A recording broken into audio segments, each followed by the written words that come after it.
Obligations with subtopic general provisions.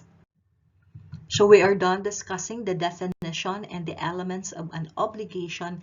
In this video, what we are going to discuss is your sources of obligations. So for your sources of obligations, what are the sources? Article 1157 has the answer. Obligations arise from law, contracts, quasi-contracts, and the acts or omissions punished by law, and that is called delicts. And lastly is your quasi-delicts. Law, the applicable article is Article 1158. Obligations derived from law are not presumed. So if law is your source of obligation, it can never be presumed. Only those expressly determined in the civil code or in special laws are demandable.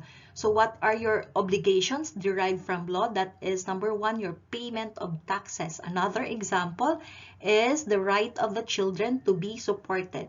How about contracts? The applicable article is Article 1159. Obligations arising from contracts have the force of law between the contracting parties and should be complied with in good faith. We all know that contracts are perfected by mere consent, but that is only applicable if the contract involved is a consensual contract. Because if it is a real contract, there must be a delivery. And if it is a consensual contract, once the contract is perfected, the parties are primarily governed by their agreement. So the source of the obligation here is the agreement of the parties as stated in your contract. Quasi-contracts as source of obligation, take note of the mnemonics LUV. Ano ba yung LUV? That is lawful, unilateral, and voluntary. And there are two kinds of quasi-contracts na tinatanong sa bar exams, and that is your solution indebiti and negotiorum gestio. Negotiorum gestio is a Latin term, and the meaning of that, according to your Wikipedia, is management of business. And of course, solution indebiti, sabi ko, SM. So S is for your solution and M is for your mistake. SM, that is your favorite store. And the definition of quasi-contracts can be found in Article 2142. So quasi-contracts are juridical relations arising from lawful, unilateral, or voluntary acts of person based on the principle that no one shall be unjustly enriched or benefited at the expense of another. Delicts. The applicable article is Article 1161, but take note of Article 100 of your revised penal code.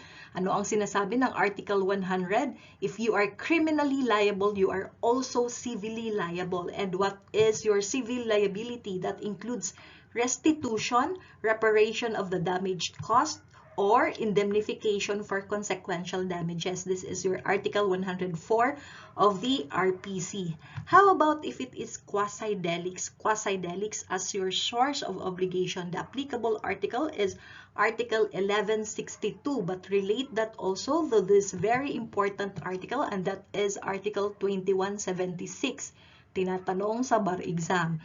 So whoever by act or omission causes damage to another, there being fault or negligence, is obliged to pay for the damage done. Such fault or negligence, if there is no pre-existing contractual relation between the parties, is called a quasi-delict. So ano ang mga kailangan mong tandaan? There must be this act or omission, and that act or omission causes damage. And because of that, there is this fault or negligence. And take note that there is no pre-existing contractual relations. So we'll go to the requisites of quasi-delict. What are the requisites? First is the plaintiff suffered damages. Second is the damages was caused by the defendant because of the defendant's fault or negligence. And last is the connection of the cause and effect. Ano ba yung cause? Ang cause is the defendant's fault or negligence, and the effect is the damages suffered by the plaintiff. Para mas klaro, let's take a look at the difference between crimes and quasi-delicts. Pag crimes, it affect the public interest, whereas quasi-delicts, it is only of private concern. Second, what applies if it is delict or crimes is your RPC, because the purpose of your revised penal code is to punish or to correct the criminal act. Whereas if it is quasi-delict, what applies is the Civil Code of the Philippines, because you want to repair only the damages incurred. Take note also what we said, di ba? Sabi natin, if you are criminally liable, you are also civilly liable, and that is your Article 100 of the RPC. So, if it is delict, there are two liabilities, and that is your criminal liability and civil liability. Pero pag pinag-uusapan ang quasi-delict, there is only one liability, and that is your civil liability. And last is, pag sinabi mong crimes, it is not as broad as your quasi-delict. Bakit? Because only if there is a law clearly punishing the act, then that is your source of obligation. But in quasi-delict, as long as there is this fault or negligence, then you can file for damages for said acts. 2012 bar exam question MCQ. It is a juridical relation arising from lawful, voluntary, and unilateral acts based on the principle that no one should unjustly enrich himself at the expense of another.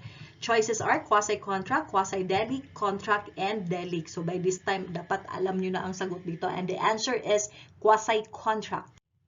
Another MCQ, the following are the elements of quasi-delict: except, act or omission, fault or negligence, damage or injury, and last is the pre-existing contract. So ano ang sabi natin sa Article 2176? There must be no pre-existing contract. So your answer is letter D. Let me sum up what we have discussed through this 2007 bar exam question. What are obligations without an agreement? Give 5 examples of situation giving rise to this type of obligation.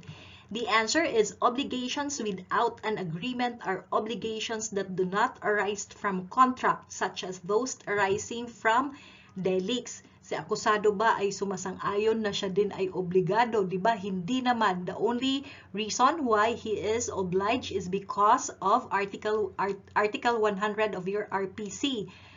Ano ba ang sinabi ng Article 100? If you are criminally liable, you are also civilly liable. Quasi-delicts.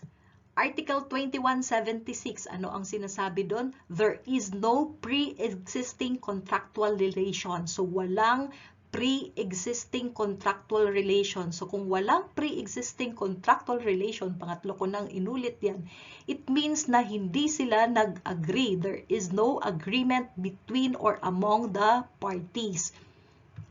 Solutio indebiti and negotiorum gestio.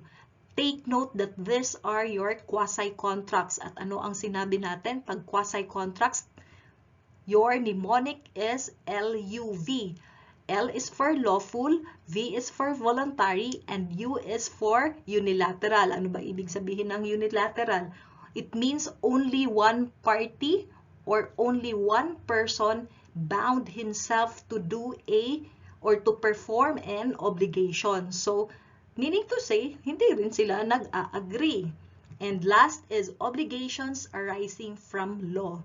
So kayo ba nag-agree sa government na magbabayad kayo sa taxes? So this is the end of the video. Thank you very much for watching.